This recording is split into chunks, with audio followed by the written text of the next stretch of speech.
టీటీడీలో 2023లో ఒక ఉద్యోగి దొంగతనం చేస్తూ దొరికిపోతే అప్పటి చైర్మన్ అయినటువంటి భూమా కరుణాకర్ రెడ్డి, ఈవో ధర్మారెడ్డి దాన్ని రాజీ చేయడంపై మీరేమంటారు? దొంగలు ఊళ్ళు పంచుకున్నారంటామండి. ఇప్పుడు దేవస్థానానికి ఎందుకు వస్తారండి జనాలు? ఏదో కాస్త పుణ్యం వస్తుంది అని మనశాంతిగా ఉంటుందని చెప్పి వచ్చారు. 23లో దొరికాడు ఆయన అలా మీరు వదిలేసేయకూడదు కదా. ధర్మారెడ్డి గారు, కరుణాకర్ రెడ్డి గారు వీళ్ళందరూ వాళ్ళకి మీకు ఏదో ఉంటేనే కదా అలా జరిగేది. అంటే ఆయన భూమా కరుణాకర్ రెడ్డి ఒక మాట అన్నారు, అది ఎప్పుడో జరిగిపోయింది, అది కావాలని మా మీద నేను చూపిస్తున్నారు అది మాట్లాడుతున్నారు. ఎప్పుడో జరిగింది ఎక్కడో జరిగింది అయితే మనకి తిరుపతి దేవస్థానం చూపిస్తారా అండి? తిరుపతి అంత పబ్లిక్ గా మనకు కనపడుతుంది కదా జరిగింది కూడాను. అది వీళ్ళు కప్పిపుచ్చుకోవడానికి చేస్తున్నదండి. వాళ్ళకి ఏదో స్పీకింగ్ అయ్యింది. ఆ ఆస్తులు స్వాధీనం చేసుకున్నాము పెట్టాము అంటే ఎందుకు చేసుకున్నావు? పోనీ అది గవర్నమెంట్కి అప్పచెప్పావా లేదా మీరు తీసుకున్నారా?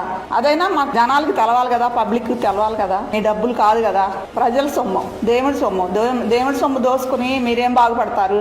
దానికి ఒక లెక్క చెప్పాలి కదా. ఈ రోజు అడుగుతున్నారు, ఈ రోజు ఉన్న గవర్నమెంట్ లో అడుగుతుంది నిన్ను, చెప్పండి అదేం చేస్తారో చెప్పండి. ఇప్పటికి అంటే అది ఎప్పుడు జరిగిపోయిందని ఎప్పుడో జరగడం ఏంటండి? 2023 జరిగిందని చెప్తున్నారు కదండి.